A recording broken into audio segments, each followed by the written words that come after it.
After 10 years of being Judy's sidekick, she got bored and posted an ad on her social feed to transfer me. Great cook, on call 24/7, highest bidder wins. The guy she likes immediately liked it. 10 minutes later, she deleted the post and casually put up a new one. Punishment for losing a game. Don't worry about it. But someone had already worried about it. Judy's best friend, who I knew suffered from an eating disorder, called me right away, offering an incredibly high price for me to be her personal chef. I even took the money. When Kathy Wilson's call came, I was in the middle of cooking and just answered it without thinking. Is this Mr. Boyd? This is Kathy Wilson. This is he. What can I do for you? I was a little confused. I had no idea why Kathy Wilson would be calling me. During freshman orientation at a university, we were all forced to live on campus. Kathy was Judy's roommate back then. After orientation, they both moved off campus, but they'd stayed on good terms. I didn't know her well. We'd only met a few times through Judy. The voice on the other end of the line said, I saw Judy's social media post. I remember you're a great cook. Would you consider coming to work for me? Kathy explained everything in just a few sentences, then asked, $5,000 a month, how does that sound? If that's not enough. Wait, I said, finally processing it. What post? I put the phone on speaker, switched apps, and pulled up Judy's social feed. She hadn't posted anything. Kathy paused, her cool, pleasant voice tinged with confusion. You didn't see it?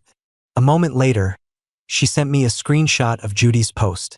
Judy had posted it 2 minutes ago and had intentionally hidden it from me. Transferring my gopher. Great cook, on call 24/7, highest bidder wins.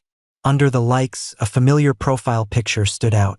It was my roommate, Sean. The same Sean that Judy had announced she was going to win over. It felt like a piece of my heart had been ripped out. I just stood there, stunned. I need a chef. Kathy's cool. Detached voice pulled me back to my senses. The price is negotiable. Okay. My voice trembled slightly as I responded. I clutched my phone and accepted. After hanging up, I looked at the table full of food I just made and suddenly felt ridiculous. My dad is a driver for the White family, and my mom is their housekeeper. So, I grew up in the staff housing of the White family estate. Judy loved to have me play with her ever since we were kids, and she insisted I go to school with her, too. Just like that, 10 years went by. When it was time to apply for college, even though there were other places I wanted to go, one little pout from Judy and I gave in, following her to Boston. After 10 years together, I thought we were the best of friends. I had even secretly started developing other feelings for her. That was until college started and Judy met Sean. It was love at first sight for her. She came to me again and again, asking for help and advice on how to pursue him. My heart sank, but I calmly accepted it and agreed to help her win him over. Even if we couldn't be something more, our years of friendship had to be real.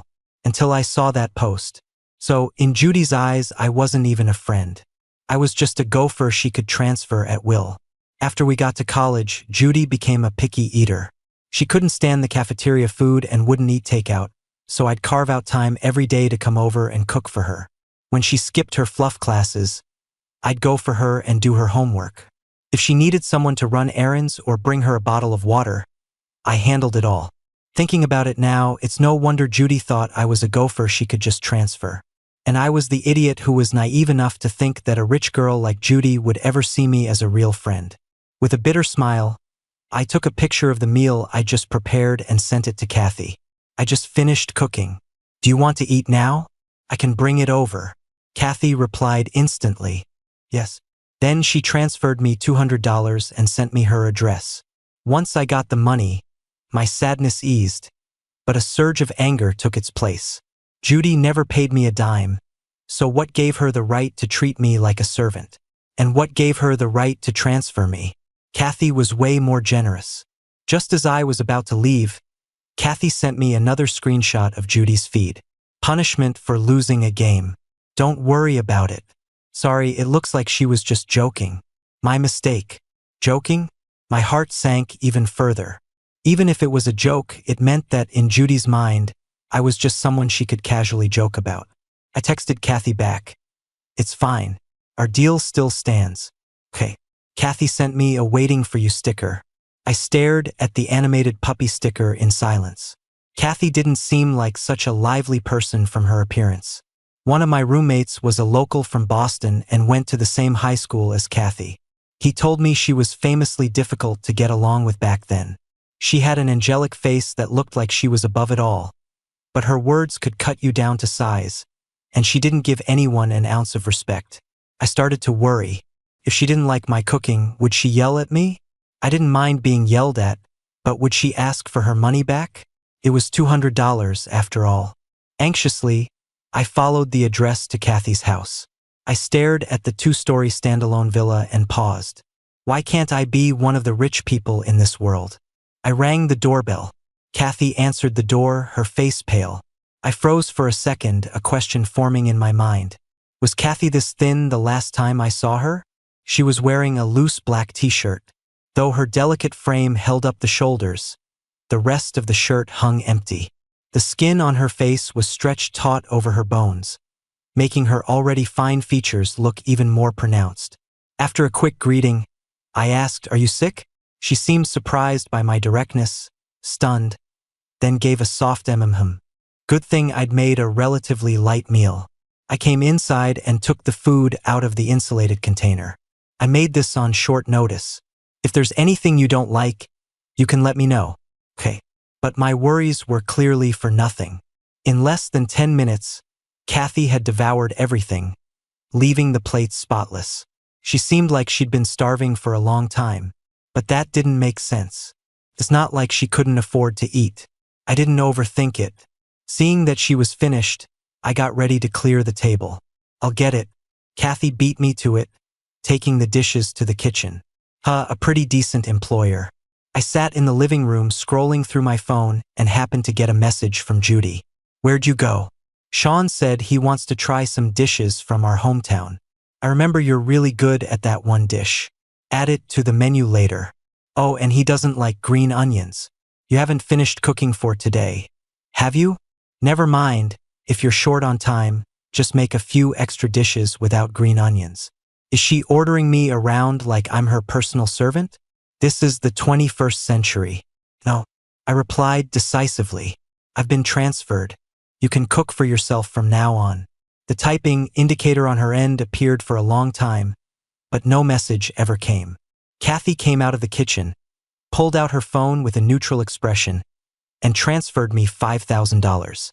She didn't say a word, but money talks. I stared at my account balance, ecstatic. If I was going to be a gopher, it was going to be for someone like this. In the end, Kathy and I came to a happy agreement. I would cook 2 meals a day, lunch and dinner.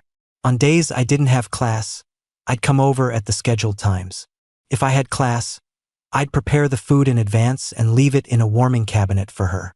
But I couldn't help but feel a little guilty taking so much money just for cooking. So I decided to be her right-hand man, available whenever she called. Judy called, sounding a little guilty. "You saw that post?" I didn't say anything. I didn't mean it like that. It was just a joke. I still stayed silent. Judy's voice grew more urgent. "Didn't I post later that it was fake? I didn't actually mean I was going to transfer you." A man's voice came through the phone. "Judy, you and Leo used to be so close. It's understandable he's upset. Just give him some time to cool off. How about we go get some sushi? I know a really good place." It was Sean's voice. After hearing Sean, Judy seemed to make up her mind. "You need to think this through. I can't keep you by my side forever." Then she hung up. That was completely ridiculous. Keep me by her side? She's been watching too many historical dramas. Any lingering feelings I had for her vanished completely. I blocked her on everything. I'm not an idiot. After starting college, I realized I liked Judy. So I went along with whatever she wanted and helped her with everything. I even reined in my own feelings to help her chase after Sean. But Sean was always bothered by my presence around Judy. To put Sean at ease, Judy chose to draw a line between us this way. To make it clear that I was just a gopher she could transfer away at her whim. If that's how it was, then there was no point in me sticking around to be humiliated. I started splitting my time between campus and Kathy's house. Kathy's place was close to school, only a 20-minute walk. But, claiming she didn't want to waste my time, Kathy got me a scooter. It was a top-of-the-line new model from a famous brand. When the keys landed in my hand, I was moved beyond words. How could life be the same no matter who you're with? With Kathy, I had everything I could possibly need. With Judy, all I got was dragged through the mud. After that day, the atmosphere in my dorm room grew tense. Sean would often brag about the designer watch Judy bought him, the fancy restaurants she took him to, and how good she was to him. But no one paid him any attention. I was busy running back and forth all day, cooking and studying, and by the time I got back at night, all I wanted to do was crash. My other two roommates were either lost in games and live streams or had their heads buried in books. After a solid week of this, Sean couldn't take it anymore.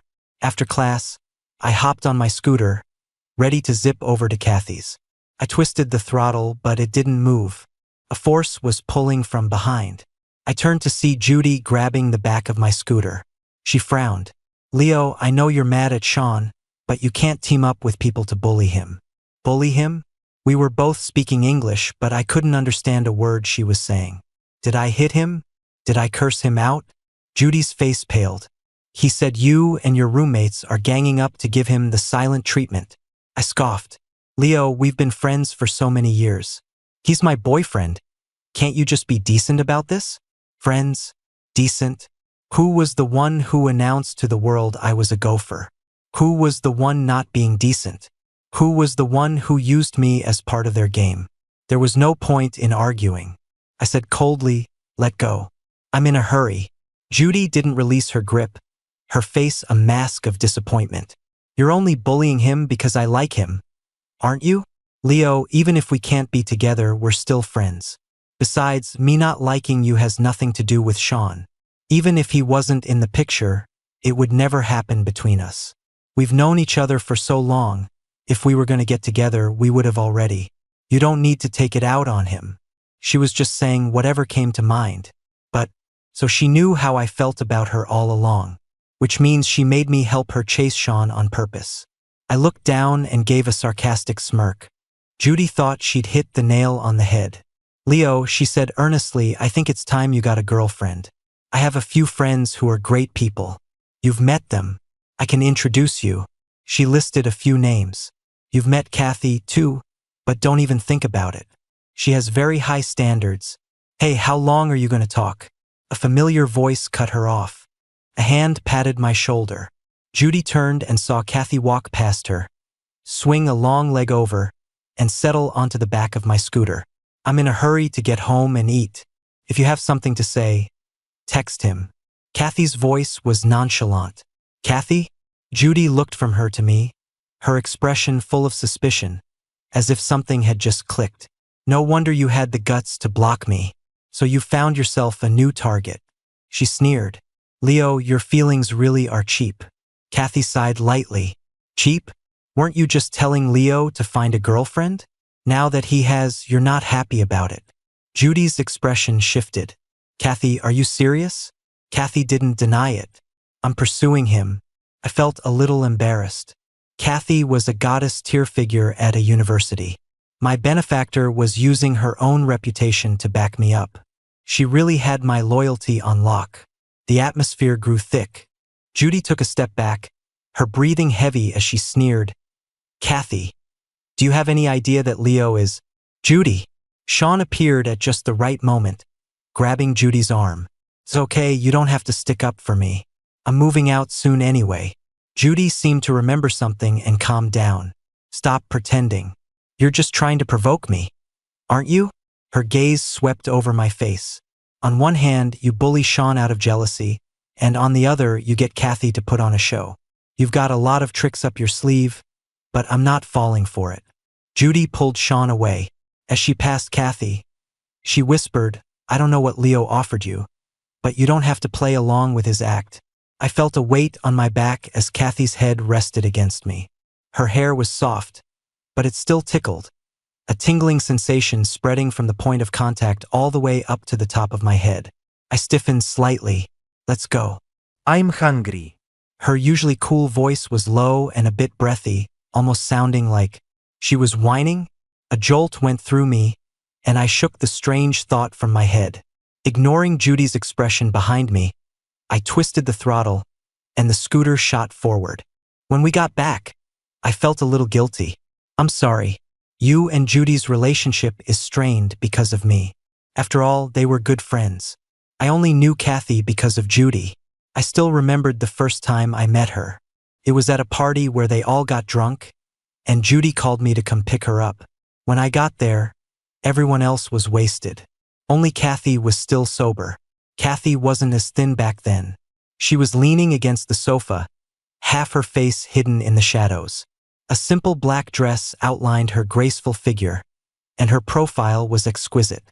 She held a wine glass in her long, fair fingers. She asked in a low voice, "Here to pick up Judy?" I nodded, my eyes finding Judy sleeping on her side on the sofa. Just as I was about to help her up, Kathy moved faster, supporting her. "Let's go." Her tone was flat. I felt a little awkward. "I can get her, you don't have to trouble yourself. It's fine." I was about to leave anyway. Kathy helped Judy into the elevator and down to the car waiting outside, then left. After that, whenever I went to find Judy, I would always see Kathy. They even took the same electives. When I attended Judy's electives for her, I would often see Kathy there. Sometimes she would even save me a seat. Kathy's voice pulled me back from my thoughts. She lowered her long lashes, her expression a little searching. "Is that the only thing you wanted to say to me?" I remembered how she'd stood up for me in front of Judy today, and how angry she'd made her. I had to show my appreciation. Maybe I asked tentatively, "Do you need help with your elective homework?" The professor for the elective I was taking for Judy had assigned 2 short essays. I'd written them ages ago. Now that Judy and I were on the outs, there was no need to give them to her. Kathy blinked, then looked down and smiled, a little helplessly. "Yes." The next second, my phone buzzed with a notification of a $500 transfer. I tried to suppress the upward curl of my lips. "You don't have to do that. Take it," Kathy said, leaving no room for argument. So I reluctantly accepted. After that day, Judy sent me a text from an unknown number. "Let's see how long you can keep up this act. You'd better act the same way in front of your aunt and uncle." "Aunt and uncle?" I sneered. When Sean moved out, he specifically warned me not to bother Judy anymore. He also said that when he and Judy got married, he'd have my driver dad and housekeeper mom fired. It was clear what Judy had been telling him about me. I needed to get my family out of the White household, and sooner rather than later. I grew up in the countryside. Later, my parents brought me to the city to be Judy's playmate, and I lived in the staff quarters of the White family's home. Back then, Judy really did treat me like a friend. Her social circle was full of people just like her. When they found out about my family background, they couldn't help but make snide remarks. Judy always defended me, kicking anyone who laughed at me out of her circle. Eventually, no one said anything to my face anymore.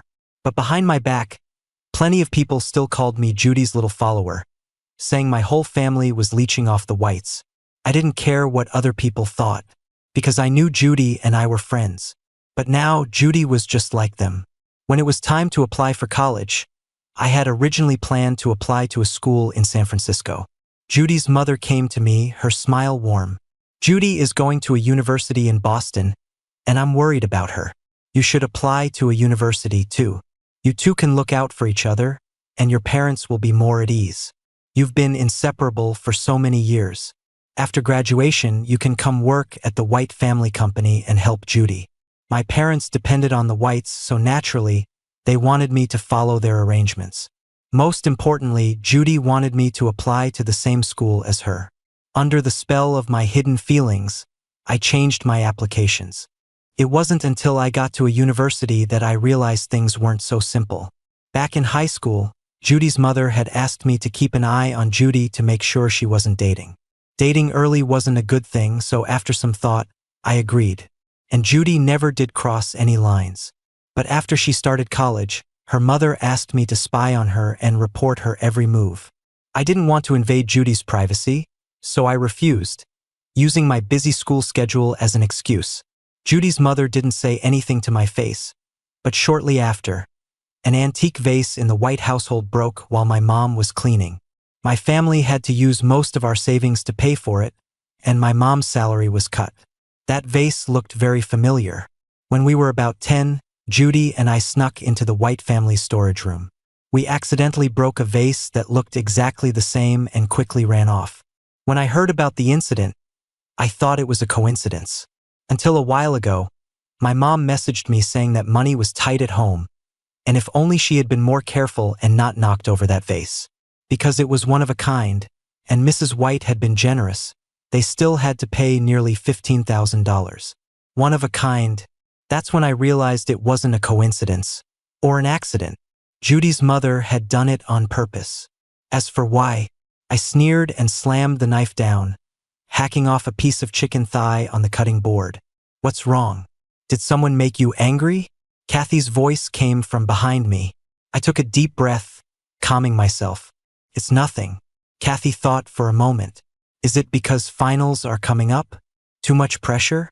You can focus on studying during finals week. You don't have to come over. Really? My eyes lit up, and I turned to look at her. Kathy was the most conscientious employer I'd ever met. Compared to a slave driver, even a capitalist seemed humane. Kathy nodded and asked, "What are your plans for the summer?" Plans? I tilted my head. I'll probably find an internship in Boston. If I went back home, my mom would make me go help out at the White House again. I couldn't imagine being in that suffocating environment. Is there a company you want to work for? That CEO-like tone. Could it be? Sure enough, Kathy said she was going to work at her family's company for the summer and still wanted to eat my cooking. Come be my assistant. Double pay. You in? The family company Kathy mentioned was a Fortune 500 corporation. My eyes lit up. I'm in.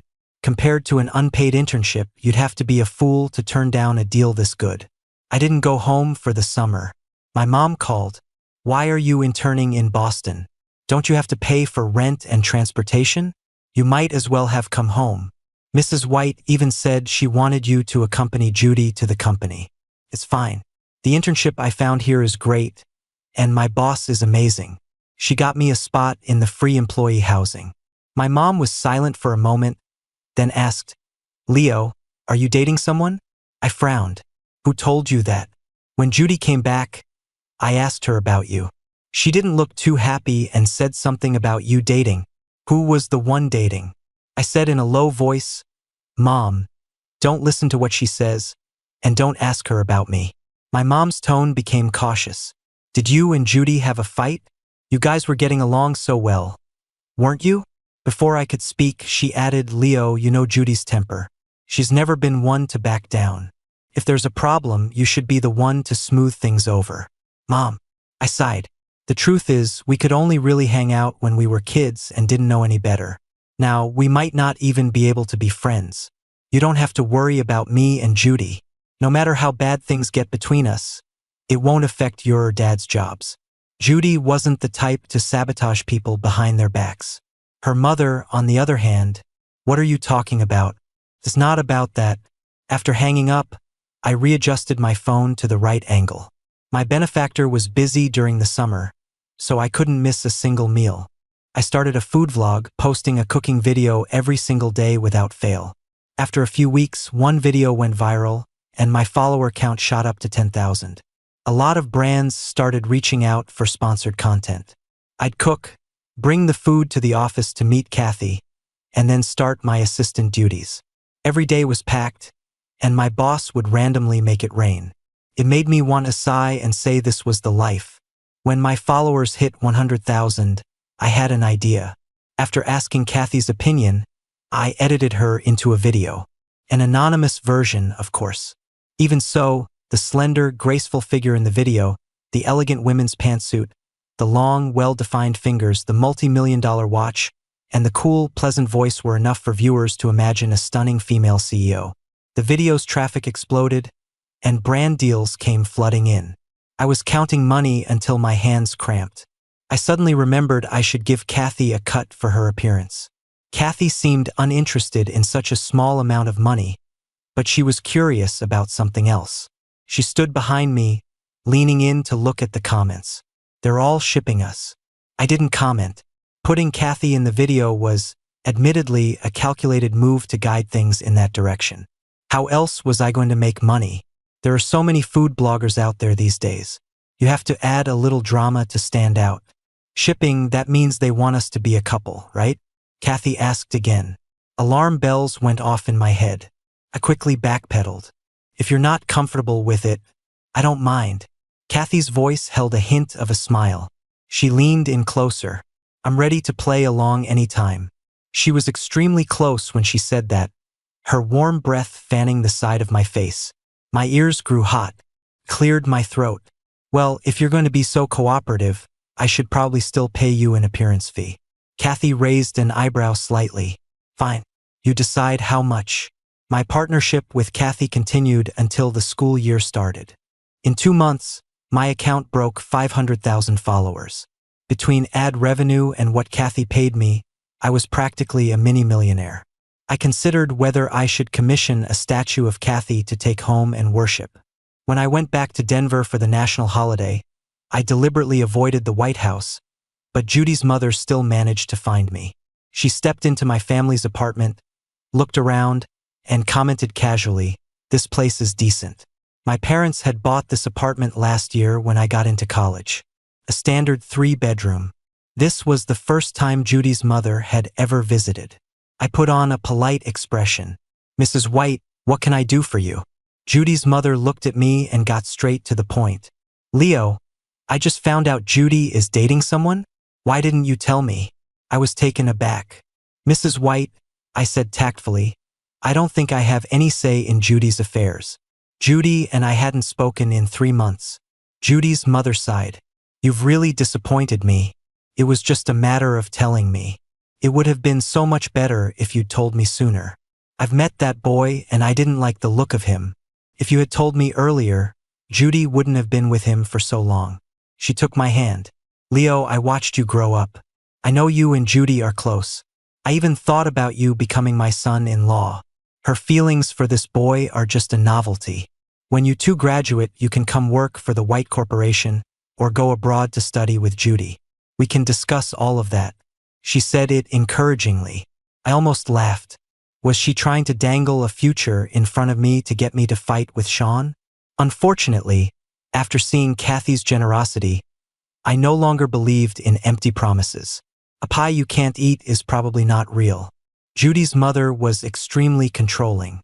She probably didn't actually want me as a son-in-law, she just wanted me to get rid of Sean, whom she disliked. In her perfect scenario, I'd get rid of Sean, Judy would resent me, and she would remain the good mother who respects her daughter's choices. Just like in high school when she had me watch Judy for any signs of dating. She would never ask Judy directly, she'd always come to me. "Mrs. White." I chose my words carefully. "I think Judy and I are both adults now. We were close when we were younger, but now we have our own separate lives." The smile on Judy's mother's face froze. When she left, the clicking of her heels echoed loudly. Before she went, she left me with one last sentence. "Leo, when you have no power, being obedient is the wise choice. It's a shame you missed your chance to change your destiny. You'll probably be stuck living in a place like this for the rest of your life." The nerve. I clicked my tongue. So small-minded. When my mom got home that evening, I told her, "Mom, you should quit." My mom was stunned. "What's wrong? Why so suddenly?" I told her about Mrs. White's visit and the story of the antique vase. I made her angry again today. I don't know if she'll pull the same trick. My mom still winced thinking about the money they had to pay. Okay. As for a new job, my mom waved her hand. "Don't you worry. I've been doing this for years. Even without this job, there are plenty of people who want to hire me." It was true. A good private cook was hard to find these days. With my mom's skills, finding a new employer would be easy. And don't worry about your dad. She has no authority over him. My dad was a military veteran. Besides being a driver, he was also Mr. White's bodyguard. After all these years, Judy's mother couldn't just fire him if she wanted to. I nodded, relieved. My mom quickly resigned and moved out of the White House. That night, a call came from an unknown number. I answered. Hello? What is the meaning of this? Judy's angry voice came from the other end. We hadn't spoken in 3 months. Hearing her voice felt like a lifetime ago. Just because I'm not with you, you're going to make your mom quit? Leo, how can you be so selfish? What on earth was she talking about? I admit it.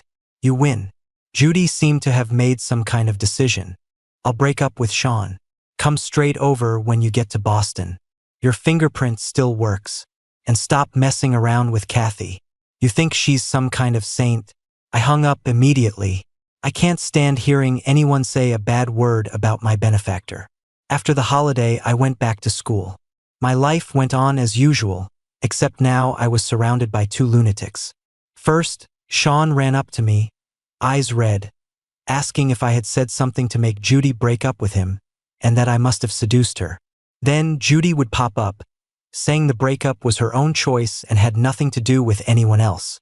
This whole breakup drama attracted a crowd, and I became the center of gossip once again. What was even more baffling was that Judy came looking for me, wanting to go back to how things were. Lately, I've been thinking about you a lot and about our past. You're just missing your free chef, I said bluntly. Plus a free stand-in for your classes and a free errand boy. Judy frowned. Do you have to make it sound so ugly? I can say things that are even uglier. I stopped and gave her a half smile. What? You don't think I'm after your family's money anymore? Judy's face changed. How did I know? Not long after Judy and I had our falling out, I heard she was hospitalized. Gastroenteritis and a fever from eating contaminated food. After hesitating for a long time, I made some light food, found out her room number, and planned to visit. But as I reached the door, I heard her talking to a friend. The friend was teasing her. Judy, are you really going to cut off your little gopher for Sean? Can you bear to do it? Judy's voice was impatient. He's the one throwing a tantrum. Am I supposed to coddle him? Does he really think he's so important that I can't live without him? Stop pretending. The friend joked. Look, the second you're without your little gopher, your spoiled stomach acts up. You're not even serious about Sean. So why make things so difficult? Judy scoffed. You think he can stand to leave me? He's just throwing a fit because I'm dating someone. In the end, he'll be the one crawling back to me. He's found a new benefactor, you know, Kathy. Judy laughed dismissively. He doesn't even like Kathy. He's just doing it to spite me. To be honest, if I hadn't found out about his feelings for me, I wouldn't have pursued his roommate. He likes me, but it's just for my family's money. Besides, with his parents' status, Judy paused. If I actually got together with him, I'd be a laughingstock. And here I was about to crawl back to her. Hearing that outside her hospital room, I turned around and walked away. Now, standing in front of me, Judy's face turned deathly pale. Back then, you didn't want to go to a university with me. It was only after my mom promised you a future at White Corp that you agreed. I've thought it through now. Even if you only like me for my family's money, I can accept that. Leo, let's be together. We've known each other for so many years. No one knows each other better than we do. Tell your mom to come back. And stop putting on this act with Kathy to make me angry. She reached for my hand. I dodged it. What makes you so confident that I'm trying to make you angry? You want things to go back to the way they were, but I don't want to play along anymore. For the sake of our past friendship, let's not make this ugly for everyone. Clearly, Judy didn't listen to a word I said. She started waiting downstairs to bring me breakfast, sending cakes, flowers, and luxury gifts. On top of that, she started auditing my classes, attracting a swarm of gossip-hungry eyes. I was beyond annoyed. After this harassment continued for a while, I had no choice but to treat her like she was invisible. Until one day after class, I got a call from Judy and Kathy's former roommate. Leo, you have to get over here. Quick. Judy and Kathy are fighting. Fighting? I rushed over. According to their ex-roommate, everyone had been drinking at her birthday party. Judy and Kathy said something to each other, and a fight broke out. In the private room, foamy broken bottles littered the floor. The lights were on full blast, and the background music was off. It looked like the fight was over. As soon as I walked in, Judy, who had a cut on her lip, looked up at me, her eyes lighting up. Leo, you're here to... Ich glänzte her. She was fine. No serious injuries, and she could still talk. I scanned the room and finally found Kathy in a dim corner. She was leaning against the sofa with her hand on her forehead, her eyes slightly closed. I hurried over and took a closer look. Damn it! Why does Judy always go for the face? Seeing the fresh scratches on Kathy's face, I cursed under my breath. Kathy?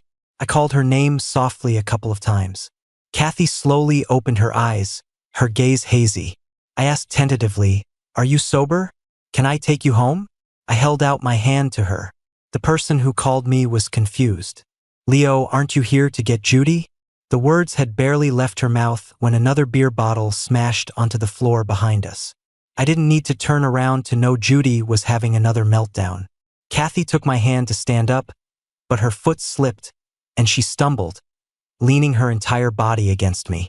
I instinctively caught her, her slender frame falling into my arms. A pleasant, cool fragrance mixed with the smell of alcohol filled my senses. Her body heat transferred to me, and I felt dizzy, as if I'd been drinking too. My throat felt like it had been scratched by something, leaving my mouth dry. I struggled to compose myself and turned to the person who'd called me. "I'm taking Kathy with me, then." She scratched her head. "Okay. As long as those two weren't in the same room trying to kill each other." Before we left, Judy grabbed my sleeve. She lifted her red eyes, her expression dark. "Leo, are you really just going to leave me? Are we not even friends anymore?" I was about to open my mouth when the arm around my waist tightened. I'm dizzy. Kathy grumbled, burying her face in the crook of my neck. "What are you pretending for?"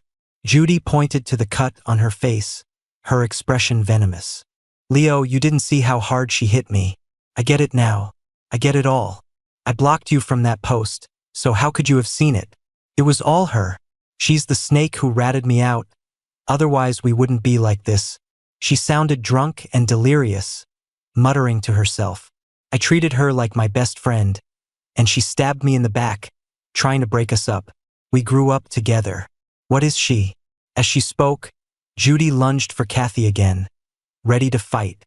The people around her quickly held her back. I quickly helped Kathy leave. Judy called after me. "Leo, you're really choosing her over me?" Her voice was low. "You're going to regret this." After bringing Kathy back, I took out the first aid kit. Under the light, the scratches on Kathy's face looked even more startling. I dabbed some ointment on a cotton swab and gently applied it. Kathy lay on the sofa, her eyes half closed, her brows slightly furrowed. "Does it hurt?" I eased up on the pressure. "I'll be gentler." As I was applying the ointment, I suddenly felt an intense gaze. I looked up and met Kathy's focused stare. I felt a pang of guilt. "I'm so sorry. You got dragged into my drama with Judy again. And you got hurt because of it." She didn't answer directly. Instead, she sat up and slowly leaned in. I leaned back slightly, asking uncomfortably, "What's wrong?" I wasn't just getting hurt. Those captivating phoenix eyes were fixed on me. "She's in worse shape than I am." Took me a second to understand. Was she trying to say that she wasn't the only one getting hit, and that Judy was hurt worse? Seeing this normally cool and composed beauty seriously correcting me on this point, I didn't know whether to laugh or cry. She's actually proud of it. I found it a little funny. Judy's not all there. Why bother arguing with her? Kathy leaned in closer, her eyes narrowing. "Are you defending her? What kind of reading comprehension was that?" "I'm saying you didn't need to fight her and get yourself hurt like this." As I spoke, I subconsciously reached out and touched her face. After I did it, I realized what I'd done and awkwardly pulled my hand back. "Are you worried about me?" Kathy moved closer again, our noses almost touching. Her eyes were so intense they made me feel hot all over. I couldn't sit still. I mumbled a reply and tried to escape with an excuse. "I'll go get you a glass of water." Before I could stand up, she grabbed my wrist. I was caught off guard and fell toward her. She lay back on the sofa, and I ended up hovering over her, the space between us almost non-existent. My face instantly turned beet red. Kathy was getting closer and closer. I swallowed hard, struggling to control myself. Kathy looked absolutely delicious right now, but she wasn't sober. If I lost control and did something to my benefactor, would I live to see another day? Kathy! I called out her name urgently and pushed myself off the sofa to stand up. Kathy looked stunned, her unfocused gaze sharpening. I'll go get you a glass of water. I blurted it out and fled. I composed myself in the kitchen. When I came back with a glass of water, the living room was empty. My phone dinged. A message from Kathy. I'm tired. You should go home and get some rest too. The atmosphere between Kathy and me suddenly became strange. We were still eating together and filming videos as usual, but something just felt different. I posted the newly edited video, and even the fans had questions. Why does the CEO's voice sound a little down? Has she been too busy lately? That's it. It was her mood. Felt like she was a little unhappy. But why? A few days later, Kathy sent me a message. Something's come up recently. You don't have to come over for a while. Take a good break. Then she sent me a red envelope full of cash. I typed and deleted my reply over and over. I wanted to ask her what was wrong, but I didn't feel like it was my place. In the end, I gave up. I soon found out the real reason. I was in class when several news alerts popped up on my phone. Apex Biosystems CEO announces divorce. Exec mistress and illegitimate son suspected to be moving in. Mysterious heiress's status at risk. $300 billion fortune in dispute. I was shocked. Apex Biosystems? Isn't that Kathy's family company? So that's what happened. No wonder she was in a bad mood. All morning, news and rumors circulated on social media. Things like the heiress's mother left with nothing. The heiress was out of favor with her grandfather and had her credit cards cut off. She was deep in debt from frequenting high-end places, and she was kicked out of the family. A whole mess of gossip. Kathy didn't reply to my messages. She probably hadn't seen them. The second class was over. I bolted for Kathy's place. But an old, white-haired butler answered the door. He adjusted his glasses and asked me what I wanted. My eyes widened in shock.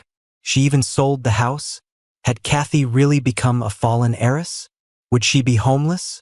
Or would someone try to harm her?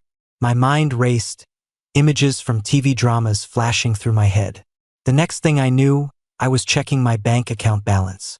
Gritting my teeth, I transferred a six-figure sum to Kathy. Don't worry about it. Use this for emergencies. I'd earned a decent amount as a content creator over the past few months, so I had the cash. After a thought, I sent another message. Do you have a place to stay? If not, you can rent an apartment. I sent her some rent money, too. Kathy still didn't reply. Could her phone have been cut off, too? I worried all day until evening, when Kathy finally messaged me. Just 2 words. Come downstairs. When I saw Kathy downstairs, she looked no different than usual. I ran over, looking her up and down. Are you okay? She seemed fine. Why did you send me money? Kathy suddenly asked, her expression complicated as she stared at me. I saw the news. I mumbled, I thought you were in trouble. You can use it for now. If I'm in trouble, you'll give me money? Kathy looked down and chuckled. What are we to each other? For you to be so good to me. Far friends. Are you this good to all your friends? I thought about it and nodded slowly. I guess so. Back when Judy and I were friends, no one ever said I wasn't good to her. But if I had to give the old Judy that much money, I would have hesitated. Maybe because Kathy has helped me so much, she carries more weight. But I don't want to be friends with you. As Kathy's words fell, I froze. It made sense, really. My relationship with Kathy was transactional. Why would I ever think she'd see me as a friend? Even thinking that, my heart ached. I lowered my eyes and mumbled a quiet "oh." Kathy seemed to sigh softly and moved closer. Leo, can't you tell? I like you. I froze, then suddenly realized what she was saying and shot my head up in shock. What did Kathy say? She likes me? All the moments from the past flooded my mind. The subtle physical contact, the intimate words, the incredible generosity, it all seemed to point to this. But Kathy likes me? How is that possible? I thought for a moment and asked cautiously, are you just saying this because you're broke and still want me to cook for you? Kathy looked at me, and it seemed like she was so angry she had to laugh. I have money. That messy business doesn't affect me. She asked, why do you think I wouldn't like you? Because I know my place. All those years at the White House taught me one thing. Some gaps can't be bridged by feelings alone. When there's a material imbalance, you're automatically in the weaker position in a relationship. I don't want that. Even if Kathy isn't like Judy, even if she's a wonderful person. What if one day, she suddenly changes and starts to look down on everything about me? After a long hesitation, I said, we're too different. How are we different? Kathy retorted, aren't you making plenty of money on your own now? If we have to talk about differences, you're a self-made, hard-working person, while I'm just an unremarkable rich kid who can't do anything practical and even needs you to do my homework. The difference is indeed huge. I was dumbfounded. That's not what I don't care. Kathy took my hand, her fingers naturally weaving through the gaps in mine, our hands interlocking. She looked at me seriously. Leo, be my boyfriend. After thinking for a long moment, I nodded. Truth be told, with Kathy's beautiful face and model-like figure in front of me every day, I'd been losing my self-control for a while. The second I nodded, her fingers tightened, and a simple, elegant ring was slipped onto my middle finger. The size and fit were perfect. When did you get this? Kathy gently kissed my finger. When I opened my phone and saw your transfer, I knew you liked me, so I had it prepared. As for the size, she chuckled. I've been planning this for a long time. I secretly measured it. After Kathy and I got together, she became much clingier. Kisses when we met, kisses when we parted, and video calls every night before bed without fail. After a while of being lovey-dovey, I suddenly remembered something. I don't think I ever asked you, when did you start liking me? Couldn't have been since she took that screenshot of Judy's post. Could it? A long time ago. She buried her head in my neck. You probably don't remember, but we met when we were very young. I scratched my cheek. This plot is a little cliché. Kathy laughed softly. It's just that cliché. My parents' relationship was never good, so they left me with a nanny. Later, that nanny was bribed by my father's enemies and sold me. I was kidnapped and taken to a small, rural village in Denver. I kept trying to run away, but I was always caught and starved for days. But I kept running. The fifth time I escaped, I ran into a boy. He took me home, gave me food, and had someone call the police. I blinked, studying her face. The face in front of me slowly merged with the image of a skinny little girl from my childhood. So that was you. Before my parents brought me to the White family, I lived in a village with my grandma and aunt. My childhood memories are blurry, but the kidnapping was a huge deal, so I remembered it clearly. Kathy hummed in agreement. Then I was rescued. But because of that, I developed psychological issues. I couldn't eat and had to rely on regular hypnotherapy to forget the past and live a normal life. But hypnosis wears off eventually. 6 months ago, I suddenly remembered everything, and the therapy stopped working. So when you saw me that time, I hadn't eaten in a while and was surviving on glucose drips. No wonder she was so thin back then.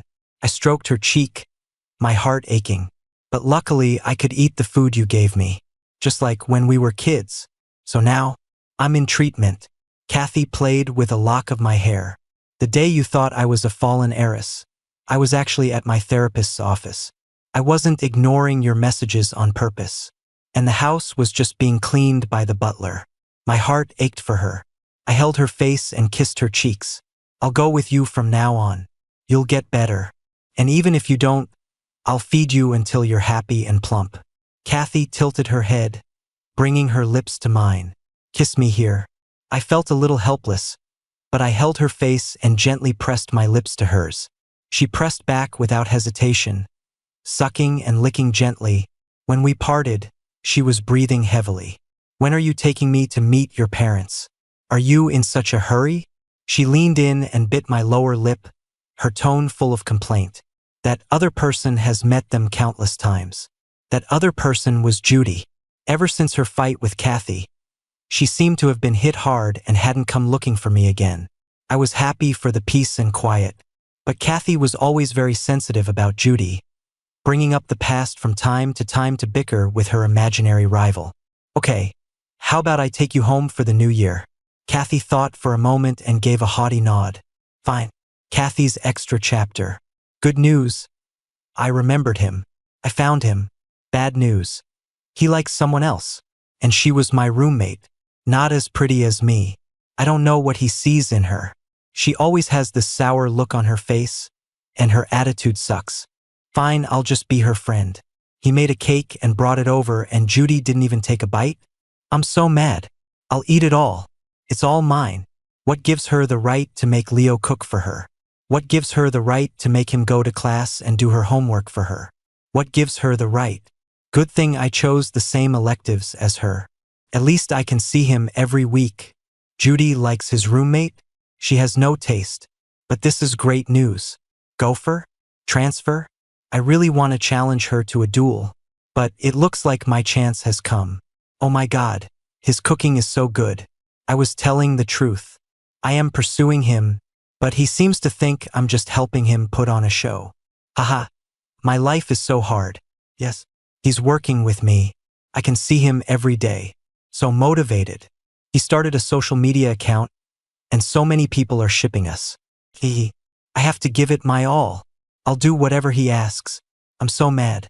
That which Judy actually had the nerve to warn me that they grew up together and that Leo only likes her. I really want to punch her. Punched her. Leo's here. Is he going to feel bad for Judy and yell at me? He didn't yell at me. He even took my side. I got to hug him. He smells so good. I want to hug him forever. The mood is right. Maybe I should confess. I really want to kiss him. He dodged. He doesn't seem to like me at all. Fine, I'll pull myself together. What if I can't pull myself together? Why did he suddenly send me money? Oh, he thinks I'm in trouble. I'm so touched. He's a money lover, and he's willing to give his money to me. What is this if not love? He loves me. Judy's extra chapter. Judy was always waiting for Leo to regret his decision. In her eyes, for a family like theirs, Kathy would quickly get tired of Leo. When that happened, if Leo wanted to come back to her, it wouldn't be so easy. But she waited and waited, and all she got was news of Leo taking Kathy to meet his parents. She got news of Leo and Kathy making their relationship public on their social media account. She got news of Kathy proposing to Leo after graduation. She tried to act carefree. Before graduating college, she went through several boyfriends. But she still thought about Leo, about how good he used to be to her. Why was she so dramatic back then? She laughed at herself. Leo grew up with her. He should have always been with her. But because of societal pressures and her own prejudice, she lost him. When she and Leo got into the same university, she was actually very happy. But her friends laughed at her. No way, Miss White. Are you really going to go from school uniforms to a wedding dress with your driver's son? That's a bit embarrassing. Don't invite me to the wedding. Seriously, don't be fooled by how good Leo is to you now. A guy with his background, when he meets a rich girl like you, he's gonna latch on for dear life. He just sees you as naive and easy to trick. Her mother also lectured her. I know you and Leo are close, but you can't let him get too big for his britches. He wasn't planning on applying to a university with you. It was only after I promised him a job at our company that he agreed. He's taking advantage of the fact that you can't live without him.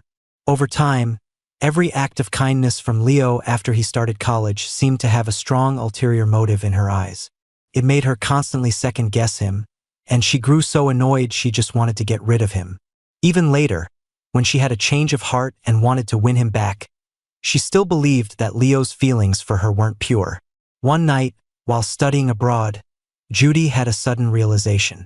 Leo had never once asked her for anything. Not once. But it was already too late. An ocean away, he had already found his happiness. He no longer needed her belated understanding.